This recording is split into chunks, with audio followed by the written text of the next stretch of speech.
એક નજર કરીએ આજના મહત્વના સમાચારથી।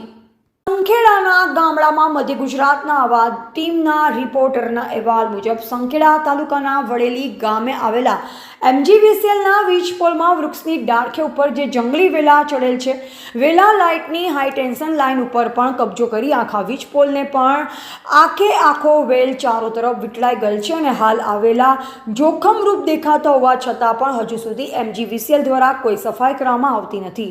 હાલ ચોમાસાની સિઝન ચાલતી હોય, વરસાદ અને વાવાઝોડું વારંવાર આવતું હોય છે, જે કારણે વારંવાર વડેલી ગામમાં વીજ પુરવઠો થોડી વારે ખોરવાઈ જતો હોય છે અને લાઇટો પણ ગુલ થઈ જાય છે। તો આ વિશે ગ્રામ લોકોને પૂછતા જાણવા મળેલ કે MGVCLના કર્મચારીઓ દ્વારા ટેલિફોનિક વાતચીતમાં સંતોષકારક જવાબ પણ નથી આપતા અને આ ચોમાસામાં આ વેલાને લઈ કોઈ મોટી દુર્ઘટના ઘટી અને જો કોઈને વીજ કરંટ લાગશે તો જવાબદાર કોણ તેવું લોકમુખે ચર્ચા ચાલી રહી છે। રિપોર્ટર પ્રશાંત પરમાર, સંખેડા, મધ્ય ગુજરાતનો અવાજ ન્યૂઝ।